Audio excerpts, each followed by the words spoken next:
the most evil experiments ordered by kings. Most rulers in history wanted power, land, or money.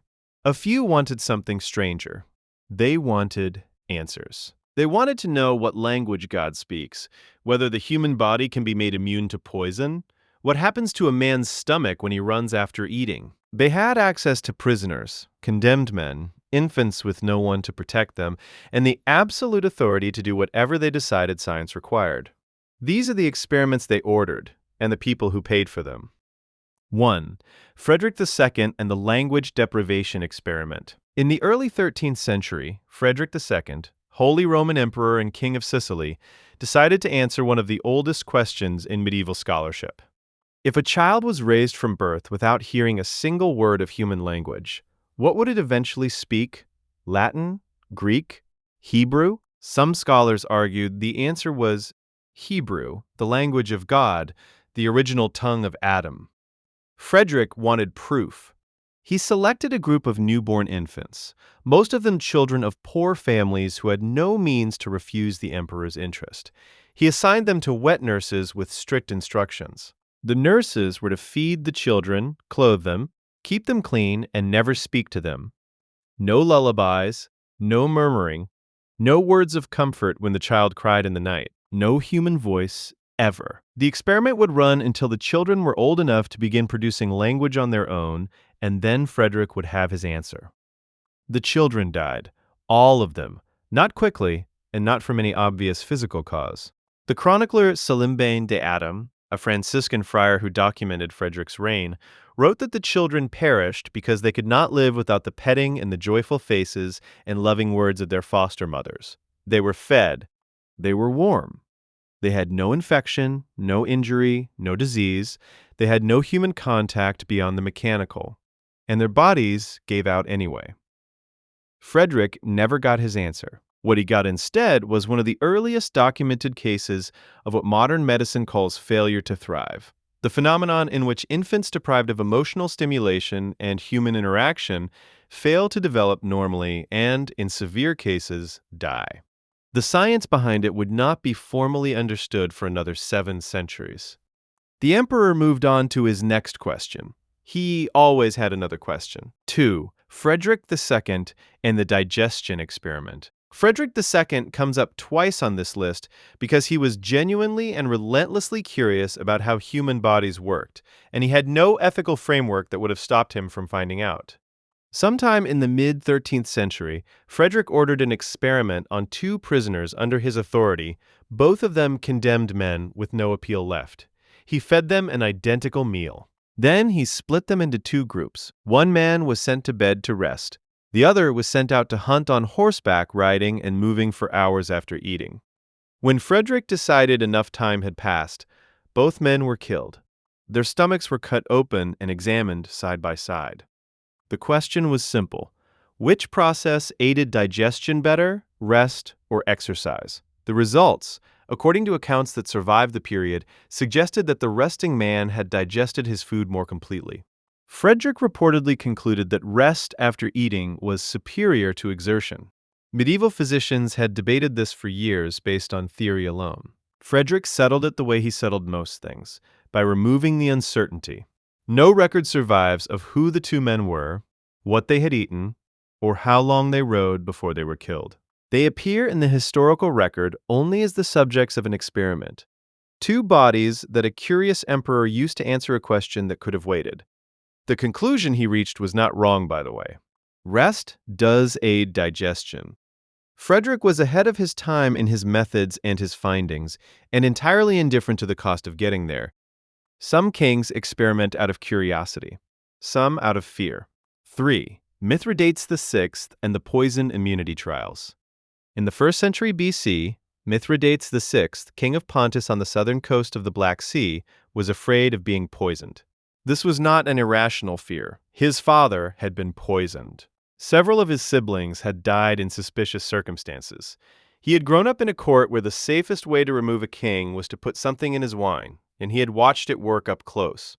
He decided he would make himself immune. Mithridates began taking small, sublethal doses of various poisons every day, gradually increasing the amounts over time to build up his body's resistance. This practice, now called Mithridatism after him, is the earliest documented deliberate attempt at poison immunity. He also became obsessed with developing a universal antidote, a compound that would neutralize any toxin regardless of the source. To test his formulas, he needed subjects. He used condemned prisoners. The procedure was methodical. A man would be given a controlled dose of poison measured by whatever standard Mithridates had available. Then he would be given the antidote being tested. If the antidote worked, the prisoner survived. If it did not, Mithridates adjusted the compound and tried again with the next available subject. He ran these trials continuously, accumulating years of data on dosages, reaction times, and survival rates. Ancient sources describe the antidote he eventually developed as containing more than 65 ingredients, including various plant extracts, minerals, dried blood, and small quantities of the poisons themselves. The formula became known as Mithridatium. Roman physicians used versions of it for centuries after his death. The irony is that when Mithridates was finally defeated by Rome and tried to poison himself rather than be captured, the poison did not work. He had made himself too resistant. He had to ask a soldier to stab him instead. The king, who had spent his life testing antidotes on others, could not kill himself with the tools he had mastered. He had become the experiment, and the experiment had run too well. 4. James IV of Scotland and the Isolated Island Language Test. In 1493, James IV of Scotland conducted his own version of Frederick II's language experiment, apparently unaware of or untroubled by how Frederick's version had ended. James was young, educated, and genuinely interested in science and medicine, in a Renaissance prince kind of way. He wanted to know what language children would speak if raised without human speech. His answer to the methodology problem was slightly different from Frederick's. He sent 2 children to the island of Inchkeith, a small uninhabited rock in the Firth of Forth, along with a mute woman who was instructed to raise them in complete silence. The woman could feed them, care for them, and keep them alive. She could not speak. No one else would visit. The children would grow up in isolation and eventually, the theory went, produce whatever language was natural to human beings. The chronicler Robert Lindsay of Pitscotty wrote that the children, when eventually retrieved, were reported to have spoken good Hebrew.